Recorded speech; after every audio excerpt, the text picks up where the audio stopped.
Hi mga friends! Welcome back to my channel, Tour Victoria TV. Yes. So my vlog for today is for people who loves to do photoshoot using their camera phones. Alam natin na usong-uso yan dito sa Pilipinas ngayon. Ang daming gumagawa niyan. Kung saan inyo makikita, Facebook, TikTok, lahat na. So ang theme ko para sa photoshoot na gagawin ko sa vlog nito is make pagka-futuristic black and silver. Bali, kumauli ako ng model at ito uli yung papasot ko sa kanya. Ginamit ko yan nung ako ay nag 38th birthday photoshoot, March of 2020, bago pa lang nauuso ng COVID-19. Meron akong script na binabasa. Ayoko kasing mag-solo. Gumawa ako ng script. So for this photoshoot, ito yung mga in-order ko. Ito yung hair extensions. Umorder ako ng 2 piraso. Ipapasod ko sa model kasi maiksi yung kanyang hair. And then umorder din ako ng for 1,415 pesos yung underwear 2 pieces USB LED video and lighting kit. Ito po siya. And then ito yung link sa Shopee. So, Shopee ko po siya na-order. Yung kanyang height is adjustable.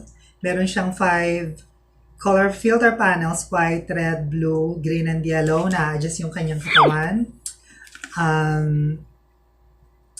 Unfortunately, wala nga lang siyang sarili niyang adapter. Kailangan ko pang gamitin yung sa cellphone ko.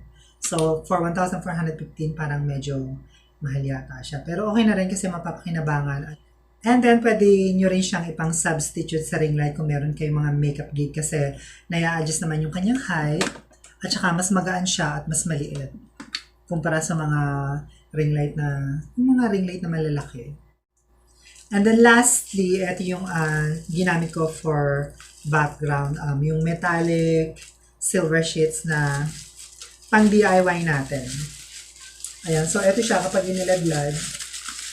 For 66 pesos, bumili ako nito ng 6 na piraso sa Japan Home Center. I'm sure familiar kayo sa store na to. So, huwag na natin patagalin pa. Let's go behind the scene na. So, ayan mga friends, as you can see, tapos na yung kalahati ng mukha niya. Hindi ko na ipinakita. So, bali, ito na lang ang gagawin natin. Itong right side ng kanyang face. So, na-contour ko na yung cheekbones kasi na-lip line ko na rin, pero hindi ko siya nalalagyan ng lipstick. Tapos na yung eyes sa kabila, nilagyan ko siya ng contact lens and then false eyelashes. So, ito na lang yung gagawin ko.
So, ayan mga friends, tapos ko na siyang make-upan.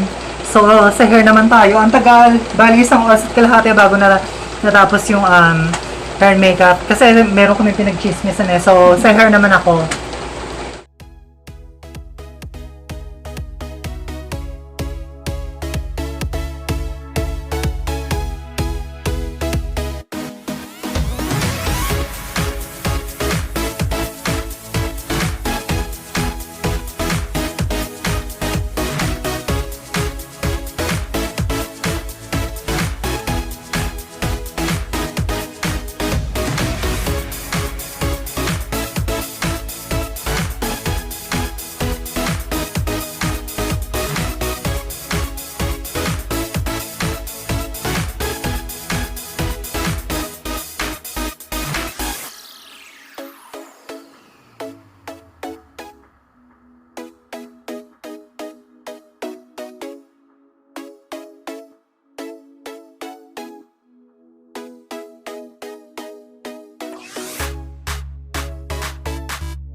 ayan mga friends, kakatapos lang namin mag-photoshoot.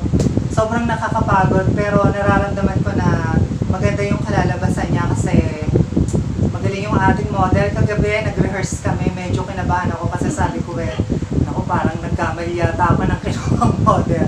Pero based on her performance naman kanina, confident ako na magiging maganda yung kalalabasan ng mga photoshoots. Kita niyo maganda ng model natin. At syempre, hindi mawawala ang aking ever reliable na photographer na si Eduardo. Isang hirap at ginhawa.